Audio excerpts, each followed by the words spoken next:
Assalamualaikum warahmatullahi wabarakatuh. Ini penulis pengen bahas singkat ya. Jadi sekarang ini kan rame ya, bro sis yang ngomong bahwa bensin pertalite sekarang jadi boros ya. Bahkan ada juga yang nggak cuma pertalite jadi boros, pertamaxnya pun jadi lebih boros daripada sebelum harganya naik, atau kalau kasusnya pertamax sebelum harganya turun. Jadi eh, penurunan kualitas pertalite itu pertama kali populer ketika ada kenaikan harga BBM, terutama harga pertalite dari 7.600 berapa itu ya, 7650 jadi itu 10.000, itu disertai dengan penurunan kualitas bahan bakar. Ada juga yang ngomong Pertamax juga begitu, tapi penulis dengarnya setelah Pertamax ya, yang sebelumnya naik dari 12.500 menjadi 14.500, kemudian menjadi berapa sekarang, 13.900, entahlah wis, penulis nggak ngikuti harga Pertamax. Nah, ada pro yang laporan kualitas Pertamax juga turun jadi boros. Entah penulis bisa nemukan contohnya atau enggak. Kalau ada penulis sertakan, like gak ya mohon maaf aja ya. Penulis sudah lupa siapa yang ngomong dan di mana. Tapi yang jelas Pertamax dan Pertalite kualitasnya turun. Dan sudah muncul sanggahan-sanggahan dari profesor, dari universitas yang sayangnya tidak menggunakan dasar pengujian ya, tapi masih sekedar mengira-ngira, mungkin ini, tapi ya kemudian terus disebutkan Pertamina pasti menjamin kualitasnya, belakangan ngomongannya jadi gitu. Nah, rupanya Pertamina sadar bahwa dengan itu saja tidak cukup. Jadi masyarakat ada yang masih tidak percaya, kemudian terus akhirnya akhir-akhir ini, beberapa hari terakhir ini, muncul yang versi penelitian. Jadi ada dari Lemigas meneliti, terbukti sesuai kualitas.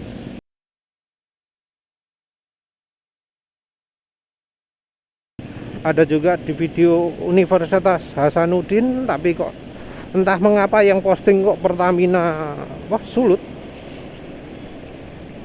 Sulsel ya.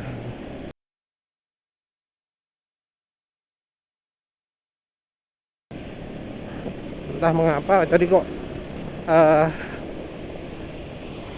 yang posting kok Pertamina ya, padahal yang uji independen ya. Lemigas juga lembaga negara ya, bagian dari Pertamina. Jadi untuk sementara belum ada uji independen. Nah, uji independen ada, tapi pakai itu uji oktan aja.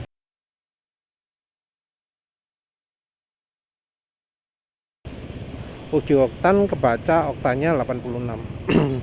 Saya penulis komentar yang uji oktan ini, alatnya sendiri termasuk kontroversial karena alat yang sama ini pernah dipakai untuk menguji bensin Pertamax turbo ya.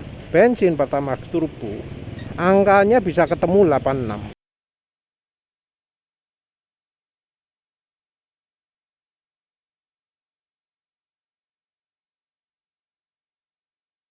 Jadi bukan 98, benar-benar kelihatan ya angkanya, meterannya ya apa sih, Ortis 2 atau apa jenenge alate ya.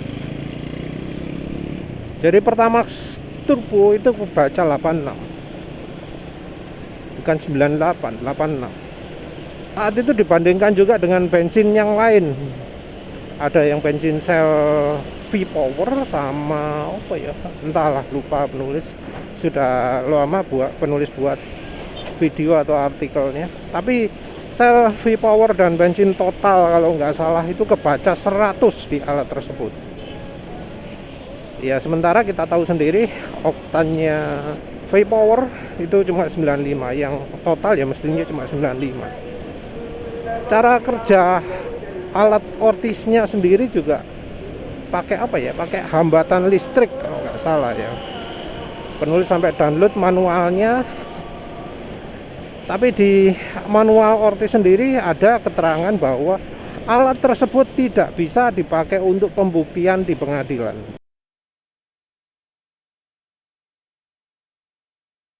Jadi angka tersebut tidak bisa dijadikan dasar untuk menentukan oktan. Sementara itu uji oktan sendiri tidak dengan alat-alat portable seperti itu. Uji yang sebenarnya itu pakai mesin gede.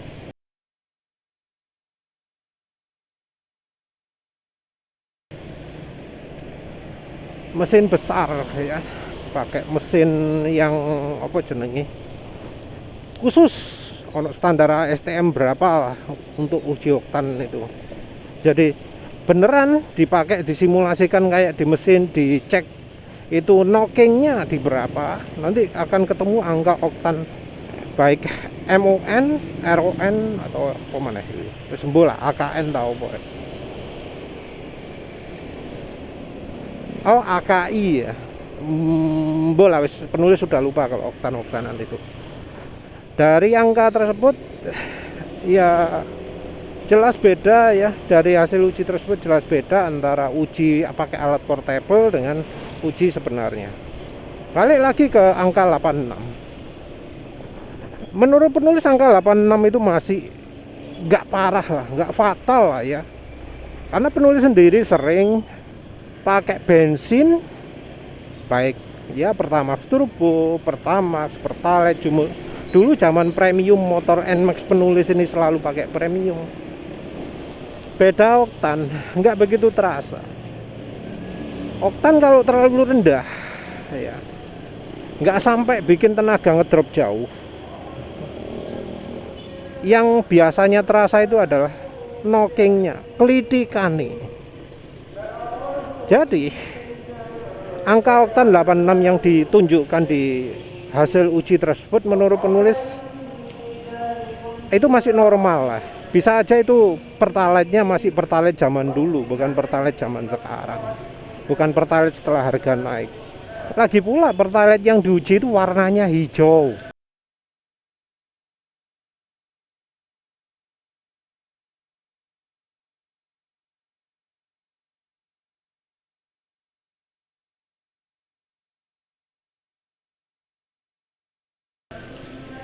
Ya, diuji yang menunjukkan angkanya 86 itu warna pertalite hijau.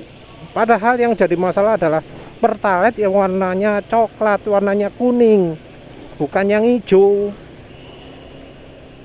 Jadi kebaca 86 itu mungkin pertalite yang normal, pertalite yang apa masih normal. Balik lagi ke ujinya ya. Uji yang dilakukan oleh Universitas Hasanuddin itu menguji beberapa faktor. Katanya juga ada uji kalor, tapi penulis nggak paham, makanya yang penulis heran adalah mengapa kok nggak dibandingkan dengan Pertamax Turbo juga. Penulis ingin tahu kandungan energi Pertamax Turbo seberapa bila dibandingkan dengan Pertamax. Karena kalau dari feeling ya, Pertamax Turbo itu energinya lebih rendah dari Pertamax. Soalnya orangnya kok ngomong bahwa kandungan energi itu tergantung dari oktannya. Tapi sayangnya dia nggak menguji Pertamax Turbo. Jadi ya pembandingannya adalah Pertamax dan Pertalite. Dari yang penulis tahu dari feeling, Pertamax itu kandungan energinya lebih tinggi daripada Pertalite. Pertalite itu termasuk paling rendah di antara bensin-bensin yang ada, mungkin cuma bisa bersaing dengan bensin BP95. Premium energinya jauh lebih tinggi dari Pertalite. Sayang ya si Profesor Hasanuddinnya nggak menguji. Tapi penulis nggak setuju dengan kesimpulannya Profesor yang ngomong bahwa kandungan energi itu bakal tergantung sama RON. Nggak ya, nggak setuju. Independen, bisa lebih kecil, bisa lebih besar, tergantung sama campurannya ya apa. Karena Metode untuk meningkatkan oktan juga macam-macam, campurannya yang bisa dipakai juga macam-macam. Nah, terus Pertalite itu kebaca distilasinya sekian. Itu katanya sudah sesuai standar. Nah, angka distilasi ini yang bikin penulis bingung ya. Kenapa kok angka distilasi yang 50 derajat Celcius itu disebut bagus ya? Hanya karena di spesifikasi diharuskan maksimalnya 70.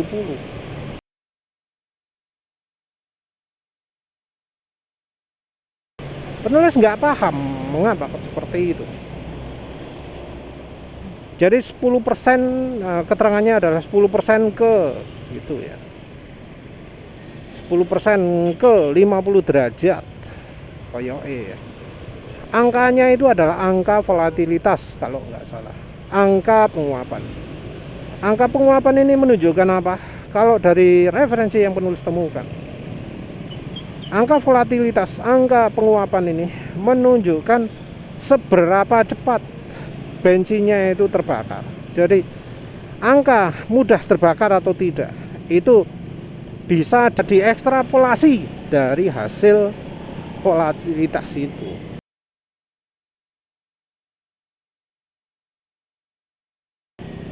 Kalau mudah menguap, maka bensinnya juga bakal mudah terbakar, ya, mudah menjadi uap.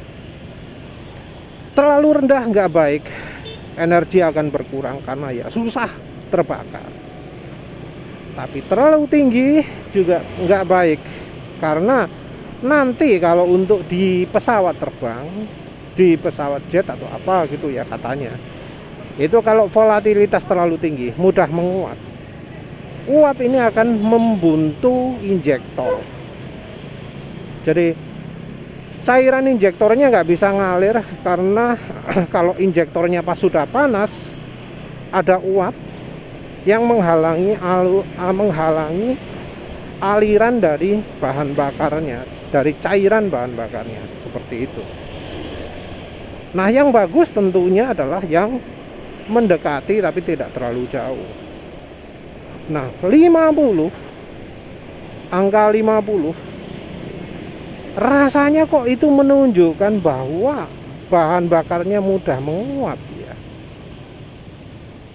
10% 50 itu adalah suhu yang termasuk sangat dekat dengan kondisi di jalan raya.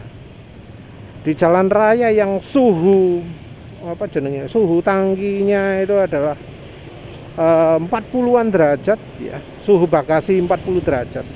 Rasanya nggak beda ya tangki bensinnya, terutama kalau yang tangki bensinnya di atasnya mesin kayak Vario, kayak Honda Beat, kayak Mio, pokoknya yang tangki di atas mesin lah, itu kan suhu tangkinya sendiri akan jadi panas. Tentu beda ya, kayak misalnya NMAX ini. Kalau NMAX tangkinya di bawah terus diangin-angin kan.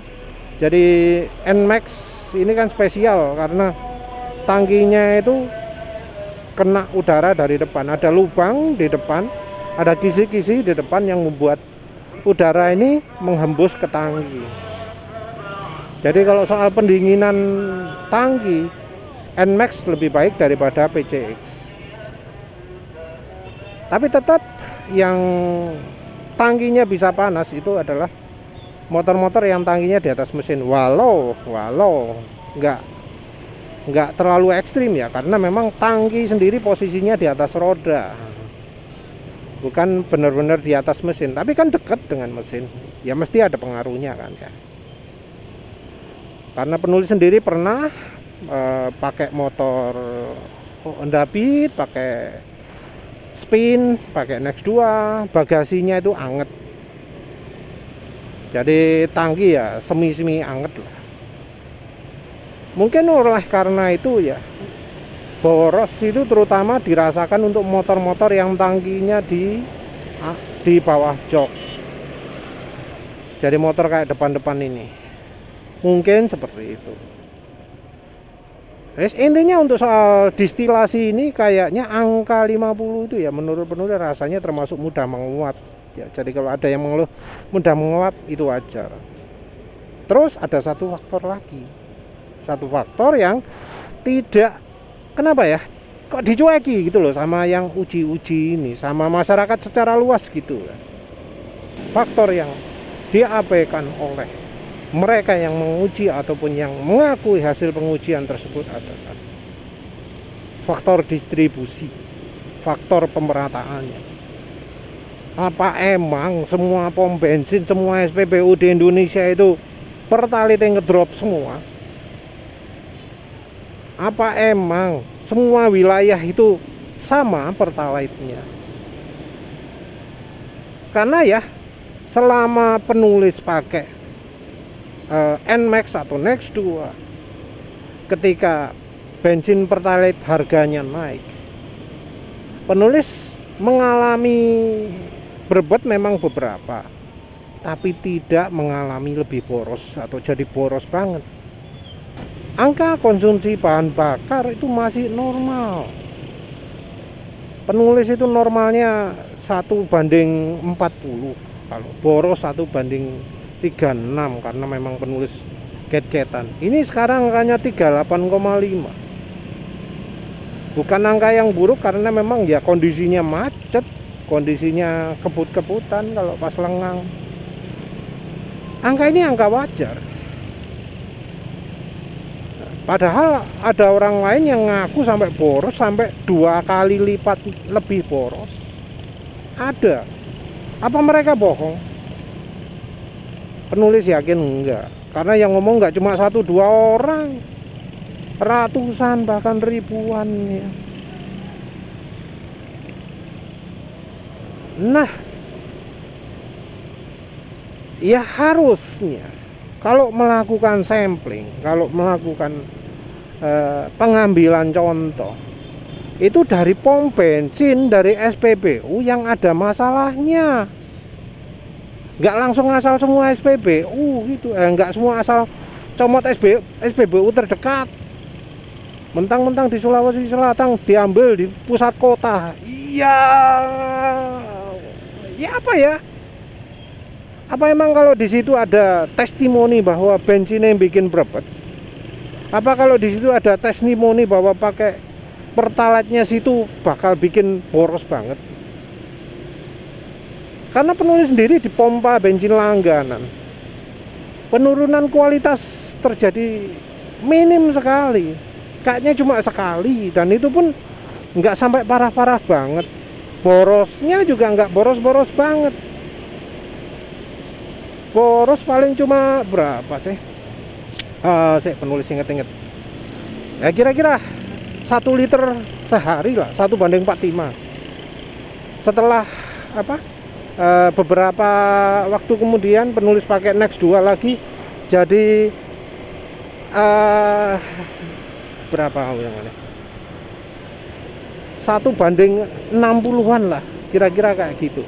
Karena ya 20.000 bisa untuk 2 hari, setelah beberapa hari kemudian beberapa waktu kemudian 20.000 bisa untuk 3 hari. Maksudnya ini pertalite ya, jadi 2 liter bisa untuk kira-kira 80 km waktu pertama naik. Terus kemudian 2 liter bisa untuk 120 km. Boh, pira hitungan ini? Ya 1:40 banding 1:60 lah ya. Ada peningkatan, tapi penurunannya nggak parah-parah banget. Dan itu cuma sehari aja kejadian bensin performanya turun drastis seperti itu. Dan itu waktu penulis pakai NEX 2 tok. Setelah pakai NMAX, penulis nggak pernah ngerasakan, karena penulis kan beli bensinnya langganan di situ terus. Nah, kalau yang disampling itu adalah pom bensin atau SPBU yang bensinnya nggak bermasalah, ya nggak akan dijumpai hal yang aneh. Ya pasti sesuai standar, karena memang nggak berubah. Ya harusnya uji itu dilakukan ke SPBU yang jualan pertalite nggak hijau. ke yang jualan Pertalite warnanya kuning. Dan perhatikan bahwa di Pertalite yang diuji, warna Pertalite-nya apa? Hijau, sesuai standar.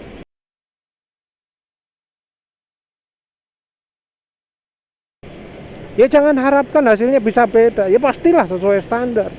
Karena yang diambil dari SPBU yang memang nggak ada masalah seperti itu. Nah orang-orang kok malah jadi, oh berarti Pertalite itu aman ya. Wong terbukti banyak yang mengalami Pertalite-nya jadi warna jernih seperti itu. Ada foto banyak, nggak cuma satu. Nggak mungkin kalau itu hoax gitu loh. Banyak pembaca atau pemirsa yang komen gitu, ngomong, oh pantas boros, sekarang wis nggak pakai Pertalite lagi lah. Kalau misalnya itu adalah isu yang nggak benar, kenapa terus orang-orang kok membelani beli bensin Vivo yang kemudian harga Vivo bisa sampai naik 10.900 bahkan sampai 11.900. Mengapa sampai naik seperti itu? Mengapa kok orang-orang pilih pas mending bensin Shell saja? Apalagi sekarang harga bensin Shell sudah bersaing ya dengan harga Pertamax.